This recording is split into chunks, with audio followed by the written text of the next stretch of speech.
essa oração que a tua igreja faz, em nome de Jesus. Amém. Muito bem, amados, vamos ainda abrir a palavra, texto que servirá de base para a explanação desta oportunidade, que é o Salmo de número 103. Salmo de número 103.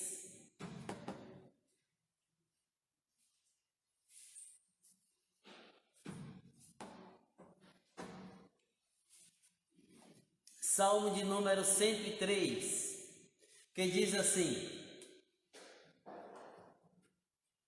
Bendize, ó minha alma, ao Senhor, e tudo o que é em mim, bendiga o seu santo nome. Bendize, ó minha alma, ao Senhor, e não te esqueças de nenhum só de seus benefícios. É Ele quem perdoa todas as tuas iniquidades, quem sara todas as tuas enfermidades, quem da cova redime a tua vida e te coroa de graça e misericórdia, quem farta de bens a tua velhice, de sorte que a tua mocidade se renova como a da águia. O Senhor faz justiça e julga a todos os oprimidos.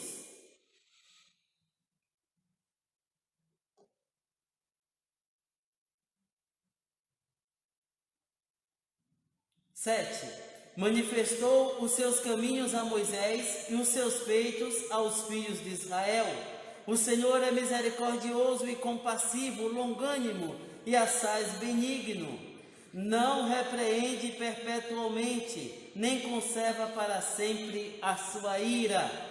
Não nos trata segundo os nossos pecados, nem nos retribui consoante as nossas iniquidades. Pois, quanto o céu se alteia acima da terra, assim é grande a sua misericórdia para com os que o temem. Quanto dista o oriente do ocidente, assim afasta de nós as nossas transgressões.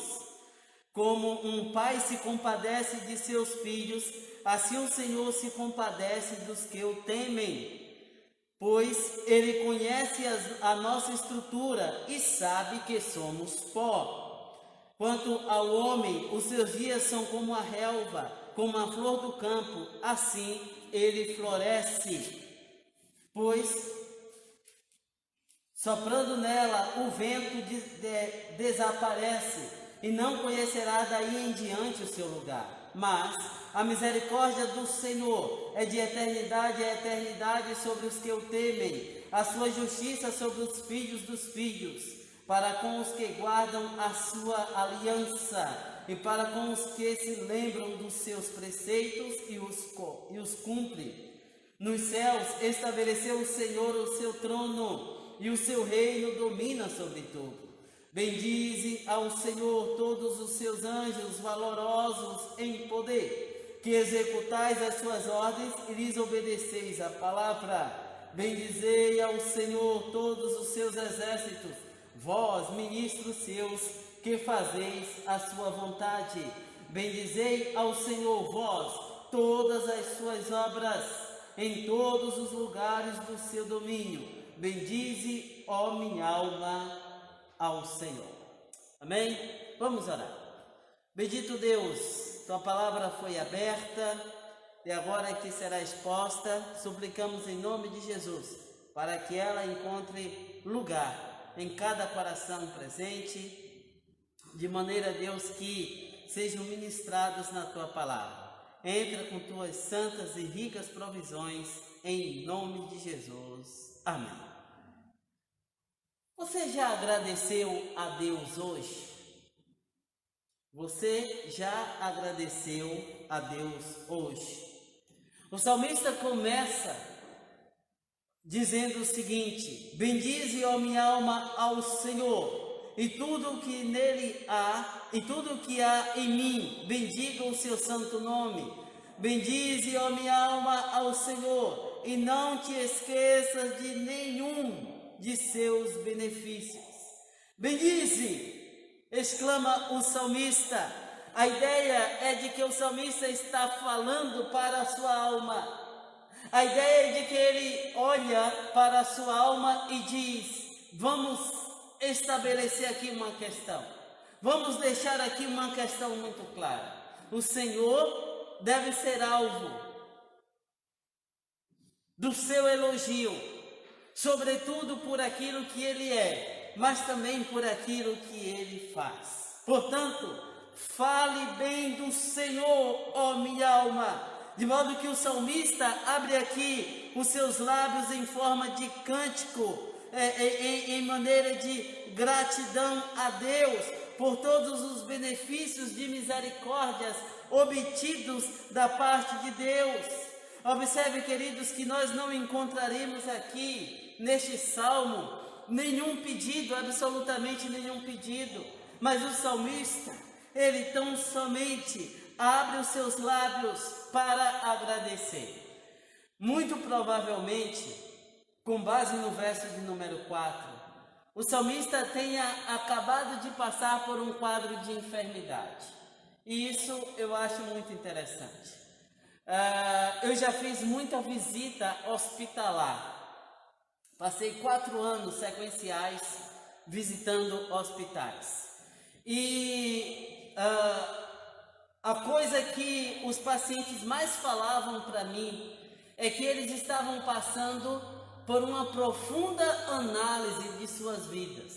Alguns já haviam sido desenganados pelos médicos, mas conseguiram se recuperar e estavam se recompondo, etc. Visitei alguns na UTI, em que a família já estava até preparando o sepultamento, mas voltaram, e eu fiquei surpreso porque eu visitei um homem na UTI, ele estava desenganado, passou um tempo, conversamos, e um dia eu estava caminhando, e aí ele bateu, falou: "Você lembra de mim?" Eu disse: "Desculpa, não lembro. Você me acompanhou no hospital. E eu quero te agradecer, porque aquele período foi muito importante para mim. E eu repensei uma série de coisas." Mas é justamente isso. A ideia de que o salmista ele passou aqui por um período difícil na sua vida, e ele agora está dizendo: eu não posso deixar de bendizer ao Senhor. Eu não posso deixar de agradecer ao Senhor por aquilo que Ele é, mas também por aquilo que Ele faz na vida dos seus servos. Diz o verso 4: quem da cova redime a tua vida. O salmista enfrenta sim um período difícil, e agora, em decorrência disso, ele, em ato de clamor, se vê na necessidade de exaltar, de bendizer ao Senhor. Alguém já disse que a enfermidade é necessariamente consequência de pecados. Só que Jó deu provas de que não, que a enfermidade não é necessariamente consequência de pecados vivido diretamente pelo indivíduo. E Jesus também falou a este respeito. Jesus também falou a esse respeito e disse que não necessariamente.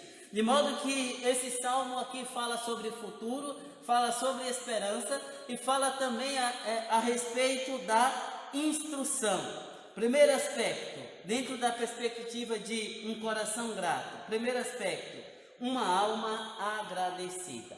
Verso 2 primeiro, verso de número 2, diz assim, verso 2: bendize, ó minha alma, ao Senhor, e não te esqueças de nenhum só dos seus benefícios. Verso 22, diz assim, verso 22: bendize ao Senhor, vós, todas as suas obras, e todos os lugares do seu domínio. Bendize, ó minha alma, ao Senhor. O autor aqui diz para a sua alma: ofereça louvores a Jeová já, imediatamente. Aqui, queridos, um esforço para que a alma não esqueça do Senhor, mas no sentido de manter sempre uma disposição para a gratidão.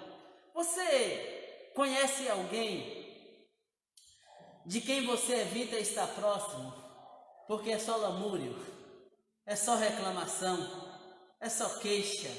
E aí a angústia começa a subir ao seu coração e aquilo começa a te fazer mal. O fato é que existem algumas pessoas que elas não conseguem olhar para a vida e conseguir enxergar algo de bom na vida, mas só conseguem ver coisas ruins, coisas negativas.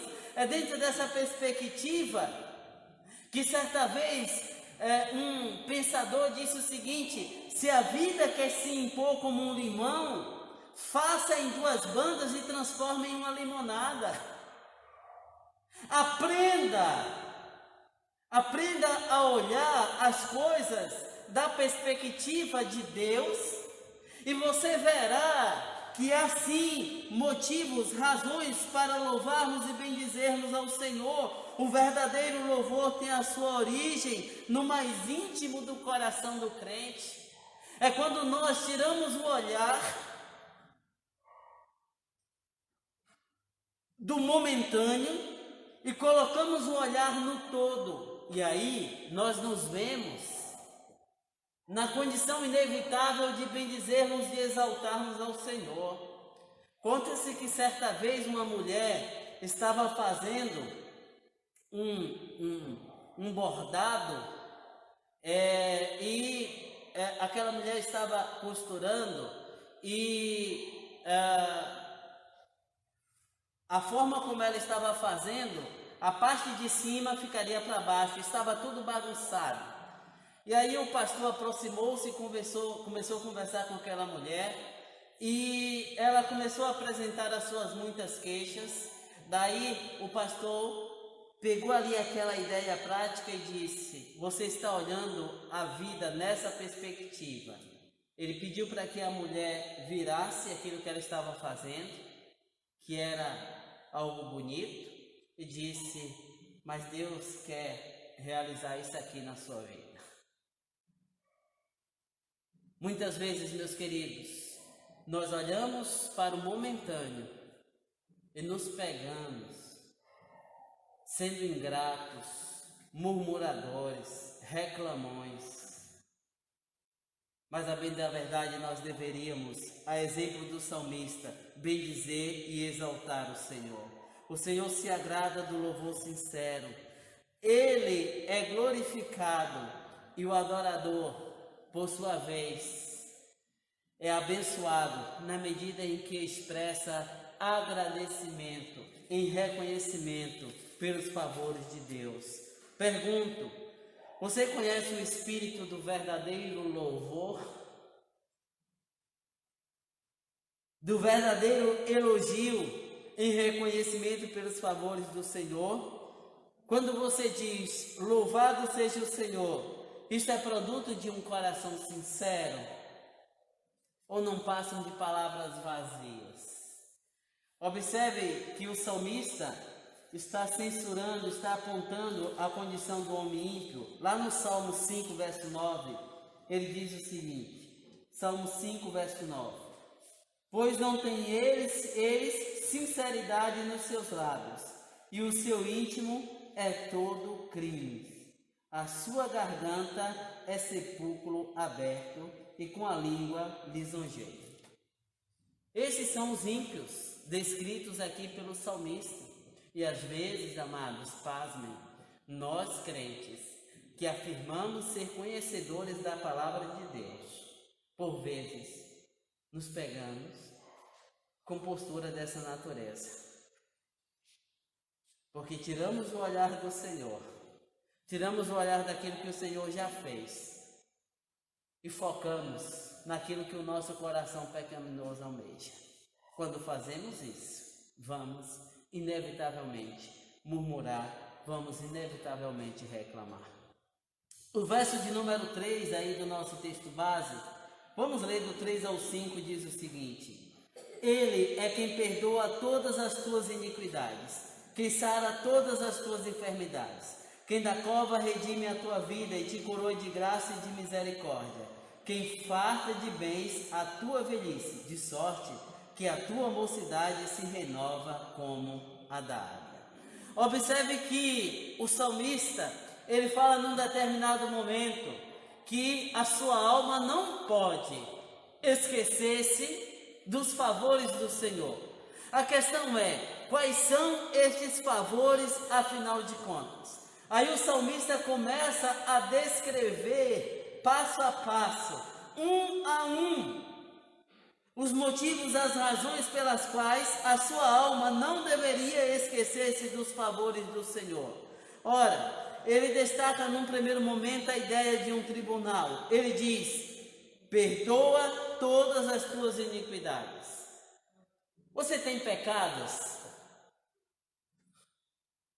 Você reconhece que o seu coração, por vezes, deseja e inclina-se em uma direção contrária à vontade de Deus? Lembram que em outra oportunidade nós definimos a palavra pecado? Pois bem, amados, aí o salmista, reconhecendo o seu estado real, sua condição, ele diz que o perdão de que a sua alma necessita vem da parte de Deus. É Ele quem sonda, que conhece cada coração. É Ele que, como um Deus perfeito e santo que é, tem um poder, entra e atua de uma forma providencial na nossa vida, arrancando do mais íntimo do nosso ser as inclinações que comprometem, que se colocam como barreira entre nós e Ele. Mas aí o salmista continua e descreve a ideia de um hospital, um lugar de cura, quando ele diz assim, ó: sara todas as tuas enfermidades. É Ele, é tão somente Ele, tão somente o Senhor que é capaz de operar isso à nossa vida.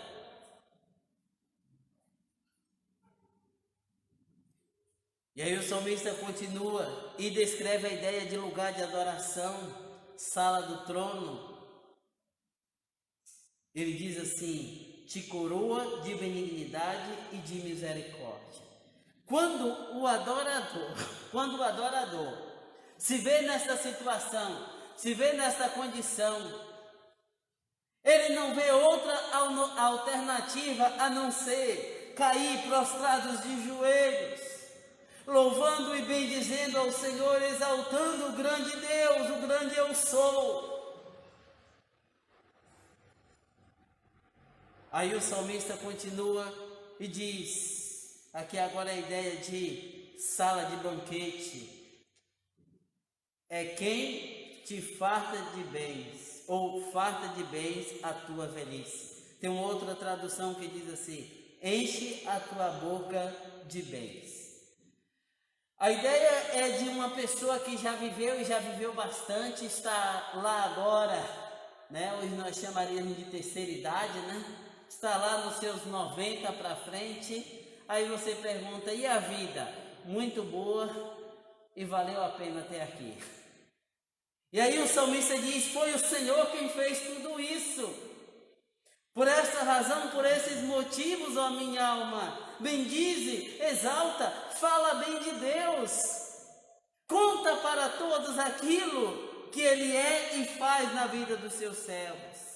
E aí o verso de número 6, o salmista diz assim, verso 6: o Senhor faz justiça e julga a todos os oprimidos. Ou seja, o Senhor é justo e Ele está atento para as necessidades dos oprimidos.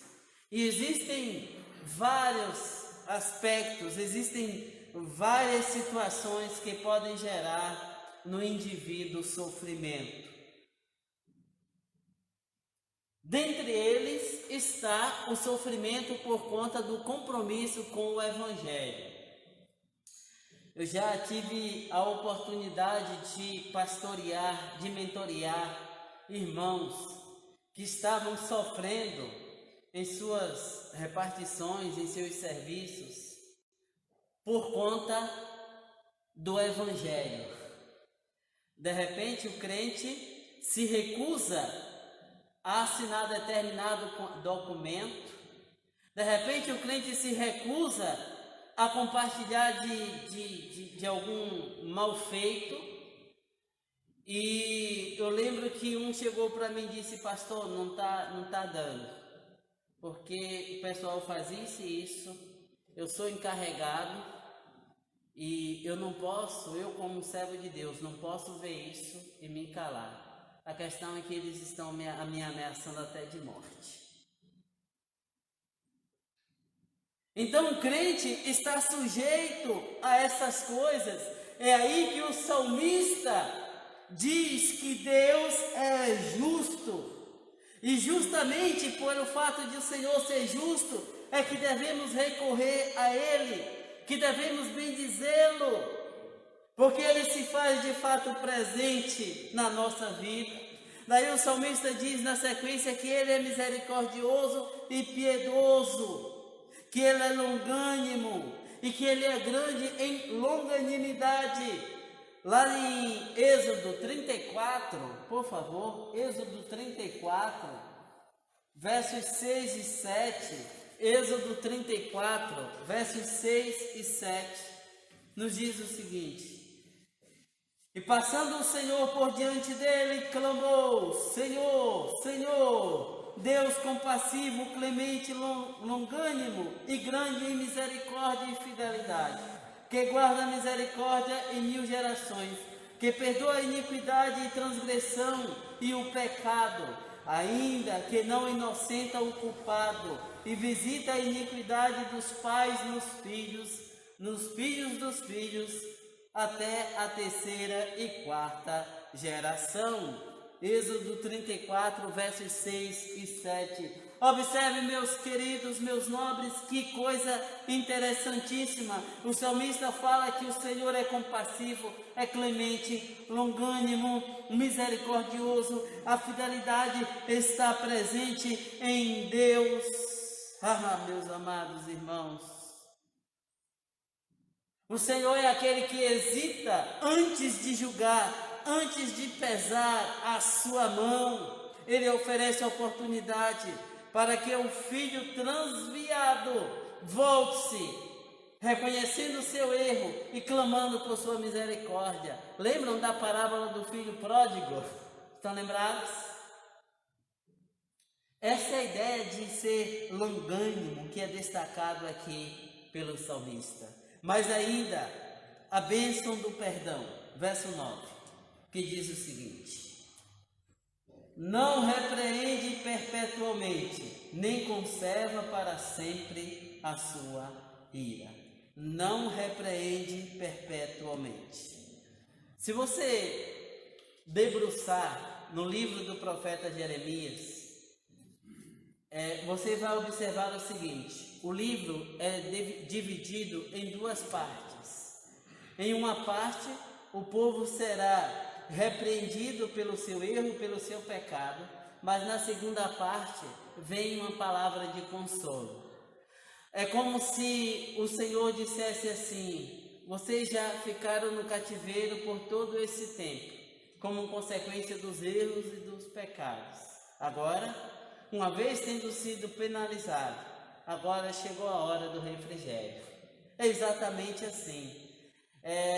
Eu costumo dizer que perder faz parte do jogo, mas se você só perde, o jogo fica sem graça.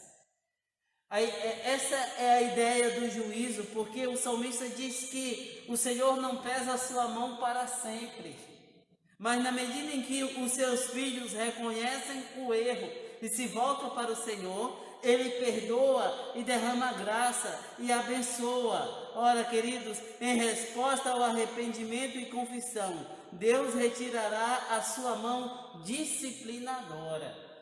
Se você já leu a história da Idade Média, você vai observar que em relação ao aspecto religioso, será dita ali da religião do medo.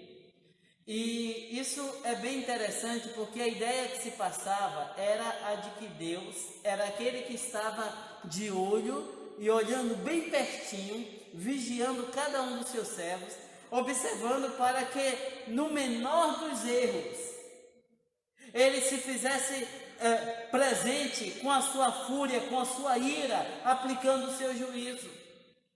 Então a ideia que a igreja passava de Deus era de um Deus vingador, e que queria só punir e punir a todo instante. Vocês acham que essas pessoas tinham alegria de servir a Deus? Olhando Deus como sendo um Deus carrasco, que só queria punir, que só queria julgar, só aplicar o seu juízo? Digo, este não é o Deus descrito nas Sagradas Escrituras.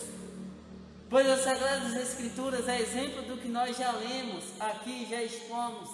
É um Deus longânimo, um Deus clemente, um Deus cheio de misericórdia, e que se alegra e que é servido em se fazer presente e abençoar os seus servos. Verso 9: nem para sempre conservará a sua ira. Olha aqui. Nem para sempre conservará a sua ira. Se Deus nos tratasse com base na sua simples justiça, todos nós já estaríamos imediatamente condenados. Mas Ele é o Yahvé Tzidkenu, o Senhor Justiça Nossa. O Senhor que se faz presente e nos trata, vindicando a sua justiça por meio do seu bendito Filho, Jesus Cristo. Versos 10 e 9 aí, 10 e 11, do nosso texto base diz o seguinte: não nos trata segundo os nossos pecados, nem nos retribui consoante as nossas iniquidades. Pois, quanto o céu se alteia acima da terra, assim é grande a sua misericórdia para com os que o temem. Ah, meus queridos, que bênção maravilhosa é o perdão. A ideia, conforme nós vimos em outra oportunidade, é: alegre-se, o seu peso foi retirado. É isso que o salmista está expressando aqui, afinal de contas. Perdão é apagar a culpa. O salmista fala do amor surpreendente de Deus, quando ele é servido em se fazer presente e cumular a vida dos seus servos de bênção. Para tanto, é preciso reconhecer o erro e é preciso acatar com alegria a mão disciplinadora de Deus, porque é a partir daí que vem o conferimento do seu perdão. Daí eu pergunto: você já parou para agradecer a Deus, dizendo obrigado, Senhor, pelo teu perdão? Como é maravilhoso desfrutar do perdão de Deus, não é verdade? Talvez você já tenha passado por algum momento difícil de desvio na sua vida, e aí você dobra os seus joelhos, chora aos pés do Senhor, e depois de confessar e deixar, você levanta como se estivesse retirado uma tonelada das suas costas. Mas, se por um lado nós obtemos esse perdão da parte de Deus, nós temos uma dificuldade imensa para conferir o perdão. Sim ou não? Mas aí nós aprendemos com o Senhor a importância de nós conferirmos este perdão. Ah, queridos, Deus confere perdão a todos os que se aproximam dele por meio por meio do seu bendito Filho Jesus Cristo, que diz o seguinte, olha, lá em Atos 2,38, diz assim: respondeu-lhes Pedro: arrependei-vos e cada um de vós seja batizado em nome de Jesus Cristo para a remissão dos vossos pecados e recebereis o dom do Espírito Santo. Sim, é este Deus que se faz presente na nossa vida por meio do seu bendito Filho Jesus Cristo. E aí, o verso de número 14 aí do Salmo 3, por favor. Salmo 103, verso 14. Observe, diz o seguinte: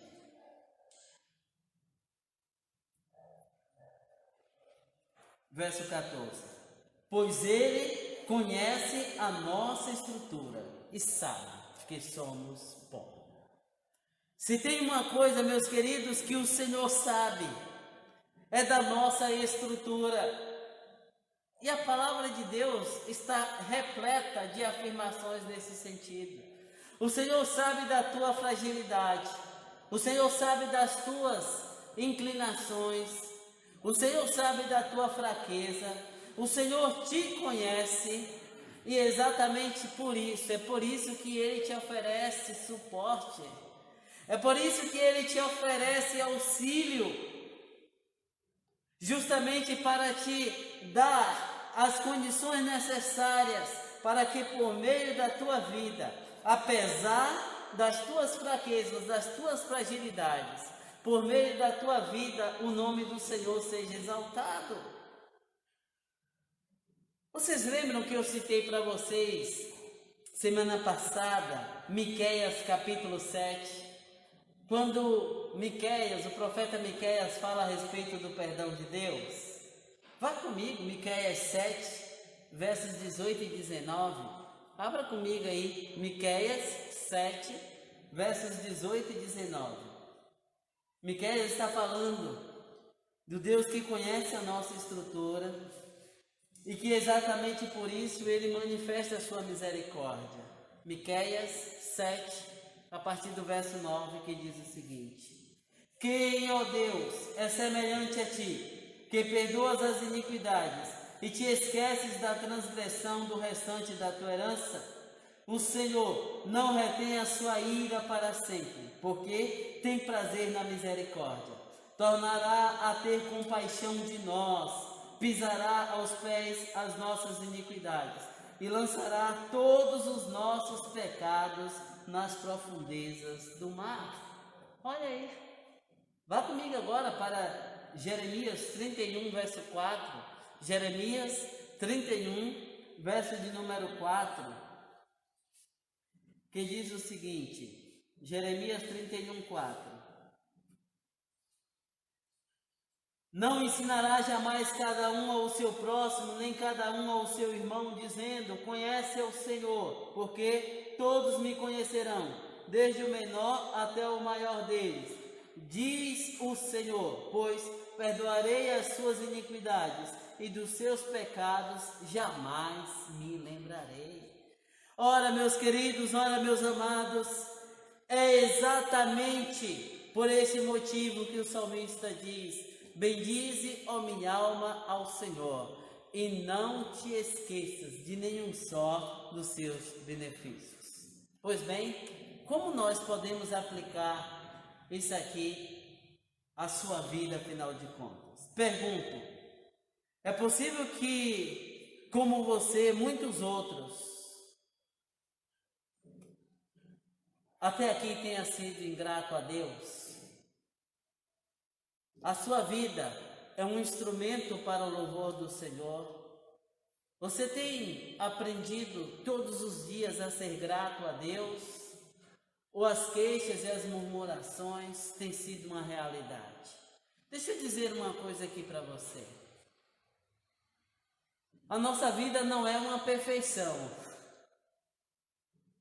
De repente você está contente com o esposo, a esposa não está contente com o filho, ou vice-versa, né? E aí as coisas às vezes não vão numa direção que o nosso coração necessariamente deseja. Mas aí vem o grande desafio para você aprender, a exemplo do salmista, olhar para Deus e dizer, Senhor, obrigado. Porque apesar da minha vida não ser uma perfeição, apesar das coisas não estarem exatamente da forma como eu sonhei e sempre desejei, em tudo eu vejo a tua mão, em tudo eu vejo que o Senhor está conduzindo o processo. Ou você faz isso, ou você será semelhante àqueles indivíduos que só murmuram, que só reclamam, e aí você dá bom dia para o indivíduo pergunta, o que é que tem de bom? Ou diz, se for bom amanhã eu te digo. Isso é uma expressão clara de um indivíduo ingrato. Depois, Você algumas vezes se pergunta se os seus pecados já foram realmente perdoados pelo Senhor? Mas, se de repente você sente sempre o peso da culpa, talvez você não tenha ainda experimentado o perdão real. A história de Martinho Lutero é bem interessante, porque Martinho, enquanto era só religioso, mas não tinha obtido ainda o perdão real, ele vivia se martirizando o tempo todo. Quando diz a história que até que ele se deparou com um texto bíblico que diz: e o justo viverá da fé. Aí ele entendeu o que de fato é o perdão de Deus.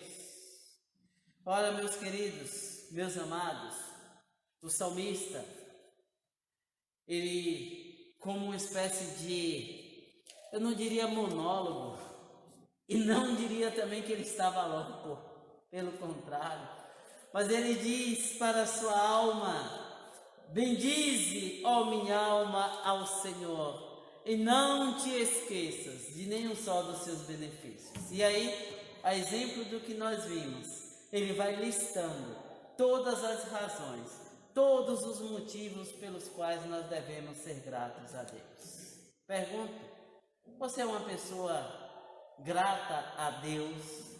Você é capaz de abrir os seus lábios e, ao invés de só pedir, ou só reclamar e reclamar, você tem dito obrigado, Senhor, pelo simples dom da vida?